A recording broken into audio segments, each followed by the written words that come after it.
आयास जननम, शरीर आयास जननम। यहाँ हम लोग तृतीय पाठ पढ़ेंगे आज। व्यायाम सर्वदा पथ्यः, व्यायाम हमेशा पथ्य का काम करता है। पथ्य क्या होता है? पथ्य हमारे शरीर को सक्रिय करने के लिए, सुचारू करने के लिए, स्वास्थ्य बढ़ाने के लिए होता है। इसमें व्यायाम को बताया है, उसके आगे अव्यय सर्वदा पथ्य के आगे है। तो व्यायाम क्या होता है? हमेशा पथ्य का, सर्वदा, हमेशा, अव्यय पद सर्वदा, हमेशा पथ्य का काम करता है। व्यायाम हमेशा पथ्य होता है, पथ्य का काम करता है। इस श्लोक में आप सुने होंगे सुश्रुत संहिता का नाम। आचार्य सुश्रुत चिकित्सा पद्धति के प्रणेता रहे हैं। उन्होंने शारीरिक व्यायाम पर अधिक बल दिया है। शरीर को सक्रिय करने के लिए, शरीर को स्वस्थ रखने के लिए, शरीर की क्षमता बढ़ाने के लिए, शारीरिक स्वास्थ्य के लिए, अर्थात सुंदरता के लिए, गठीला शरीर होने के लिए व्यायाम अति आवश्यक है। तो व्यायाम की महत्ता तो मैं बताया ही है, व्यायाम करना चाहिए। साथ साथ उसमें निर्देश भी होगा, कब, कहाँ, कैसे व्यायाम करना चाहिए। शरीर से स्वस्थ व्यक्ति के लिए अलग तरीका होगा, अस्वस्थ व्यक्ति के लिए अलग तरीका। हठ से योग करने की प्रेरणा नहीं देते। शरीर जो सामर्थ्य हो उसके अनुसार ही योग करना चाहिए, व्यायाम करना चाहिए। तो इसका पहला श्लोक है शरीरायास जननम कर्म व्यायाम संगीतम तत्कृत्वा तु सुखम देहं विमृध्नीयात् समन्ततः। देखिएगा, शरीरायास जननम, शरीर धन आयास जननम, शरीर आयास जननम। उसके बाद है आपका संधि पद, इसमें दूसरा नहीं है, ठीक है। इसमें आपको प्रकृति प्रत्यय में है, प्रकृति प्रत्यय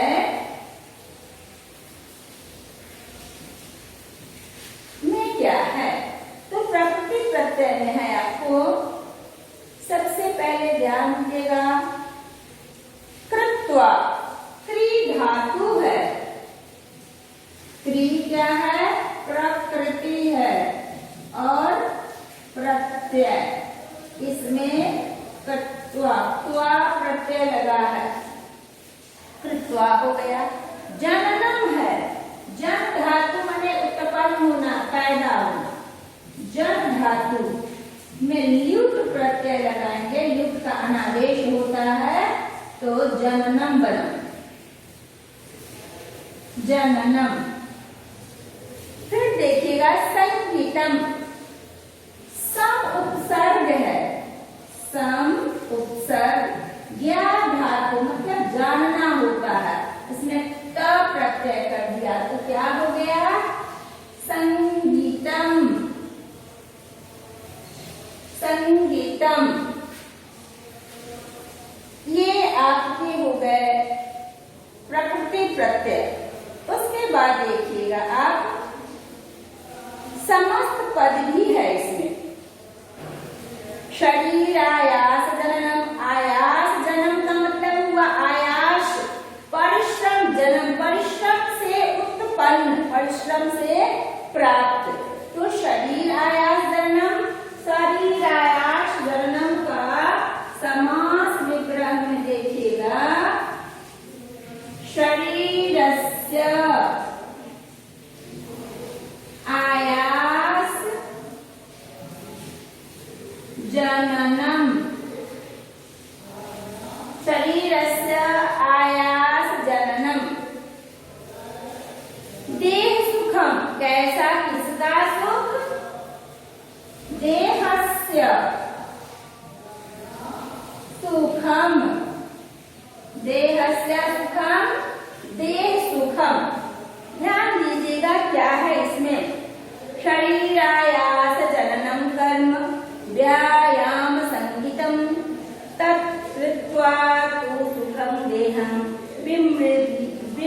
बिंबृतनियात समन्ततः।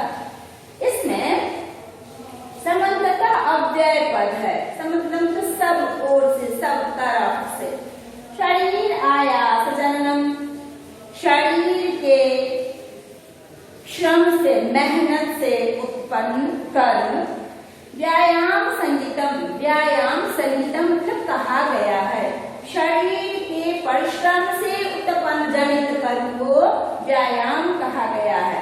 तथा कृत्वा, उसे करके, उसे माने किसको? व्यायाम को करके, तो सुखम देहम, सुखम देहम, देह को सुख, बिंबृतनियात समन्ततः, बिंबृतनियात समन्ततः, समन्ततः चारों तरफ से बिंबृतनियात मालिश करनी चाहिए। ऐसा क्यों कहा है? तो कहा है अन्वय में देखिएगा, इसका अन्वय होगा, अन्वय, अन्वय का मतलब यथा क्रम व्यवस्थित करना, गद्य के रूप में व्यवस्थित करना होता है। यानी किस शब्द का किसके साथ संबंध है उसका उसके क्रम में सजाना अन्वय कहलाता है। ठीक है, ऐसे यानी क्रमबद्ध करना। तो देखिएगा अन्वय में कैसे है, इसका क्या अन्वय होगा। शरीर के श्रम का काम, मतलब शरीर आयास जननम कर्म, व्यायाम संगीतम। शरीर आयास जननम कर्म, व्यायाम संगीतम कहा गया है। तत्कृत्वा देहम सुख, तू देहम सुखम, उसे करके तो देह को सुख प्राप्त होता है। तो देखिएगा, तत्कृत्वा तू सुखम, उसे करके सुख का सुख प्राप्त होता है। तदंतरम जोड़ रहे, तदंतरम समन्ततः देहम बिमृदन्यात्, उसके बाद तदंतरम, उसके बाद देहम शरीर को समन्ततः चारों तरफ से बिमृदन्यात् मालिश करनी चाहिए। ऐसा क्यों कहा है? ध्यान देंगे, व्यायाम करने पर शरीर पर काफी बल पड़ता है, मेहनत होती है, पसीना निकलता है। उस समय शरीर को मालिश करने से हमारे रक्त संचार में बड़ा लाभ होता है। किसी प्रकार का सर्दी गर्मी का आघात नहीं होता है। इसके लिए कहा गया है कि उसको, शरीर को उसके बाद मालिश करना चाहिए।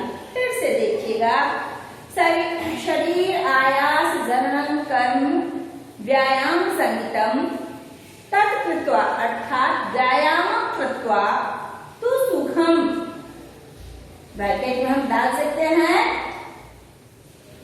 भवति, प्राप्यते, व्यायाम करके सुख प्राप्त होता है। तदंतरम, उसके बाद देहम समन्ततः बिमृदन्यात्, शरीर को चारों तरफ से मालिश करना चाहिए, अर्थात पूरे शरीर में मालिश करनी चाहिए। फिर देखिएगा, शरीर के परिश्रम से उत्पन्न कार्य व्यायाम कहलाता है। शरीर के परिश्रम से किया गया कार्य व्यायाम कहलाता है। उसे व्यायाम करके शरीर को सुख होता है। उसके बाद, व्यायाम के बाद शरीर को पूरी तरह चारों तरफ से मालिश करनी चाहिए। एक बार फिर से अन्वय का ध्यान दे दीजिएगा। आयास जननम कर्म व्यायाम संगीतम तत्, ब्रैकेट में व्यायाम लिखिएगा, कृत्वा तु सुखम प्राप्यते। तदंतरम देहम समन्ततः बिमृदन्यात्, उसके बाद शरीर को चारों तरफ से मालिश करनी चाहिए। फिर देखिएगा, अब दूसरा श्लोक है।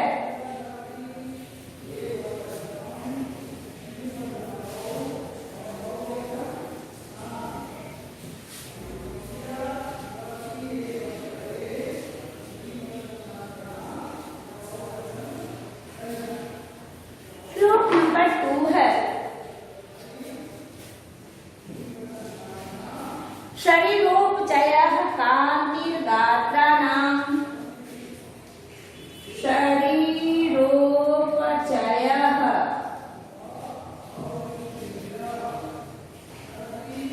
मृजा शरीरोपचयः कान्तिर्गात्राणां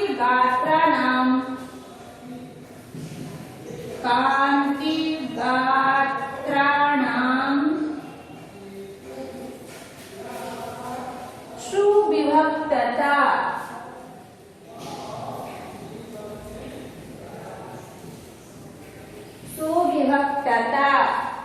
दित्ताग्नित्वमनालस्य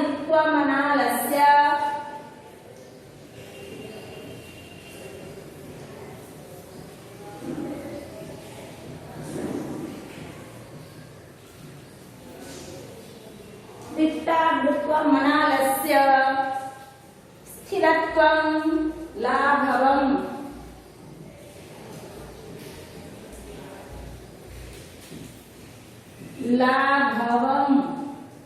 मृजा। देखेंगे इसमें संधि विच्छेद में क्या है। शरीर उपचयः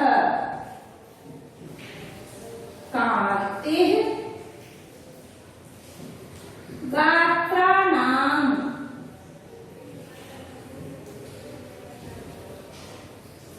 दिक् अग्नित्वम्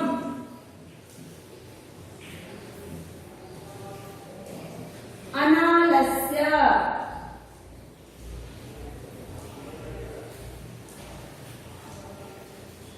ये आपकी संधि है। उसके बाद देखेंगे प्रकृति प्रत्यय भी है इसमें। प्रकृति प्रत्यय में क्या है।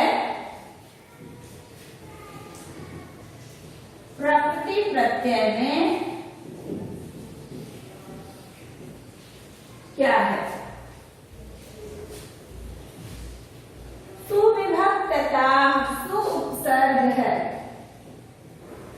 वी उपसर्ग है, भज धातु है, त प्रत्यय है। ठीक है। सुविभक्तता में सु है, विभक्त वी भज में त विभक्त हो गया। इतना ऊपर क्या हो जाएगा। सु विभक्त। अब सु विभक्त है, इसमें जब तल प्रत्यय हम जोड़ें तो क्या हो गया। सुविभक्तता। इसके बाद क्या हो गया। सुविभक्तता।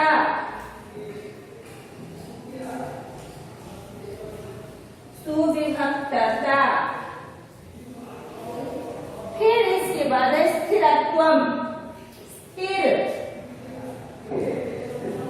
में त्व प्रत्यय है तो क्या हो गया। स्थिरत्वम। स्थिरत्वम। दीप्ताग्नित्वम। दीप्त जोर अग्नि, दीप्ताग्नि। दीप्ताग्नि में त्व प्रत्यय लग गया। दीप्ताग्नि त्वम। दीप्ताग्नित्वम। उसके बाद है आपका लाघवम। लघु में श्याई प्रत्यय। लाघवम में क्याई प्रत्यय। ठीक है। क्याई।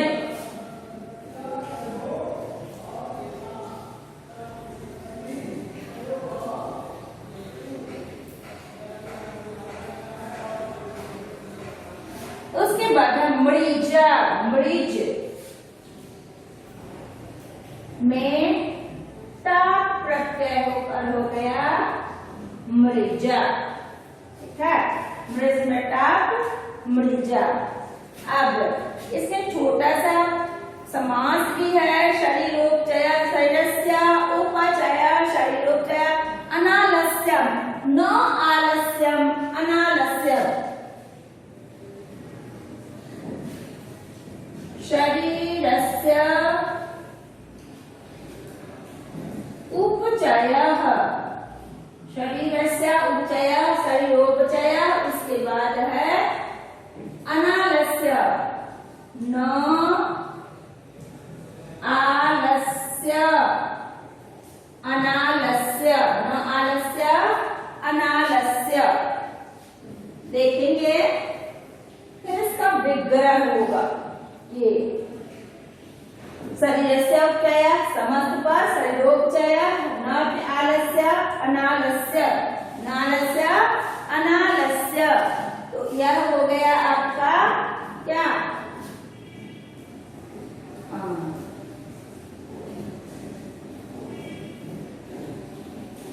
अब आप अन्वय देखिएगा। इसका अन्वय में क्या होता है, पहले एक शब्द का आप देखिए, शरीरोपचयः, शरीरोपचयः शरीर की वृद्धि बढ़ोतरी, शरीर की बढ़ोतरी। कांति चमक, गात्राणाम अंगों की, शारीरिक अंगों की सुविभक्तता, सुंदर तरीके से विभक्त बटी हुई, अर्थात शारीरिक सौंदर्य कैसे सुंदर समझ में आता है। इस आंखें अच्छी हो, नाक अच्छी हो, होठ अच्छे हो, ललाट अच्छे हो, हाथ पांव लंबाई अच्छी हो, ये सब शरीर के एक एक अंग है, सब सुंदर होने पर व्यक्ति सुंदर कहलाता है। तो कहा इसमें सुविभक्तता, सुंदर तरीके से बटी हुई, अर्थात शारीरिक सौंदर्य को प्राप्त। दीप्त अग्नित्वम अनालस्य, दीप्त अग्नित्वम, हम लोग खाते हैं, हमारे पेट में जठराग्नि कही जाती है, जठराग्नि। तो दीप्त अग्नित्वम, अग्नित्व को उद्दीप्त करने वाला, बढ़ाने वाला। आग का बढ़ना मतलब जलना होता है। तो अग्नि, पेट में जो अग्नि होती है, तो भूख लगती है तो पेट में क्रिया कुछ महसूस होती है, वह तेज होती है, उसी को जठराग्नि कहते हैं। तो जठराग्नि का उद्दीप्त होना, अर्थात वह जब कार्य करना शुरू करता है तो पेट में भूख लगती है। तो कहा दीप्त अग्नित्वम, अग्नित्व को, अग्नि को दीप्त होना, प्रज्वलित होना। अनालस्य, आलस्य न होना। स्थिरत्वम, स्थिरता, स्थिरत्वम स्थिरता। लाघवम, लाघव हल्का होना, भारीपन महसूस न करना। मृजा, शारीरिक मृज मतलब मर्जम से बना है, मृज मतलब साफ सुथरा स्वच्छ। तो कहा क्या, ये लाभ बताया है। पहला कहा पाठ है आपका कि व्यायाम सदा पथ्य होता है। तो पहले में परिभाषा बता दिया कि व्यायाम होता क्या है। उसमें कह दिया कि शारीरिक मेहनत से किया गया कर्म व्यायाम कहलाता है और उसको करके शरीर स्वस्थ होता है। कैसे व्यायाम करना चाहिए, क्या किसका नाम व्यायाम है, यह तरीका बताया है। दूसरा अब बताया है दूसरे श्लोक में कि व्यायाम करने से क्या लाभ होता है। तो कहा शरीरोपचय, शरीर की वृद्धि विकास। कांति गात्राणाम, शारीरिक अंगों की चमक। सुविभक्ता, सुंदर तरीके से उसका विभाजन अर्थात शारीरिक सौंदर्य। दीप्ताग्नित्वम, जठराग्नि को उद्दीप्त होना। अनालस्यम, आलस्य न होना। स्थिरत्वम, स्थिरता होना। लाघवम, हल्का होना। मृजा, शारीरिक स्वच्छता होना। ये सारे किसके लाभ हैं? ये सारे व्यायाम के लाभ हैं। अर्थात व्यायाम करने से ये सब चीज पाया होता है, व्यक्ति के शरीर में हल्कापन महसूस होता है। तो हम ऐसे बोल सकते हैं कि व्यायाम करने से शरीर स्वस्थ, शारीरिक अंगों की चमक, शारीरिक गठन, सुंदरता, जठराग्नि का तेज होना अर्थात सही तरीके से भूख लगना, आलस्य न होना, शरीर में स्थिरता होना, शरीर का हल्का होना एवं शारीरिक स्वच्छता प्राप्त होता है। ये सब व्यायाम से लाभ होते हैं। फिर देखिएगा कि व्यायाम करने से शरीर का विकास, वृद्धि मतलब विकास, शारीरिक अंगों की सुंदरता, संपूर्ण शरीर की चमक, उसका सौंदर्य बढ़ता है। पेट की जठराग्नि तेज होती है, अर्थात समय से सही तरीके से भूख लगती है, आलस्य समाप्त हो जाता है, शरीर में स्थिरता होती है, शरीर में हल्कापन महसूस होता है और शारीरिक स्वच्छता होता है। अर्थात व्यायाम से ये सारे लाभ होते हैं। फिर देखिएगा एक बार इसका अन्वय का नंबर देखिएगा। व्यायामेन, व्यायाम से, व्यायामेन व्यायाम से शरीरोपचयः गात्राणाम कांति सुविभक्तता। बार बार गात्राणाम लिखना सही नहीं है, ब्रैकेट में आप दे सकते हैं गात्राणाम सुविभक्तता, प्रदीप्त अग्नित्वम, अनालस्यम, स्थिरत्वम, लाघवम, मृजा च भवन्ति होते हैं। देखिएगा इसमें प्रत्यय तो आपको दे दिया, समास भी दे दिया, संधि भी दे दिया, अर्थ भी दे दिया, अन्वय लिखा नहीं है, लेकिन अन्वय का क्रम फिर बोल रही हूँ। व्यायामेन ब्रैकेट में शरीरोपचयः गात्राणाम कांति, ब्रैकेट में गात्राणाम सुविभक्तता, दीप्ताग्नित्वम, अनालस्यम, स्थिरत्वम, लाघवम, मृजा च भवन्ति। ये सब व्यायाम के लाभ हैं। ये 2 श्लोक हुआ। आज आपका ये 2 श्लोक ही रहने देती हूँ। इसके बाद आप इसमें संधि विच्छेद, समास, प्रत्यय इत्यादि का स्मरण आपके लिए लाभप्रद होगा। आप इसे अवश्य करेंगे। धन्यवाद।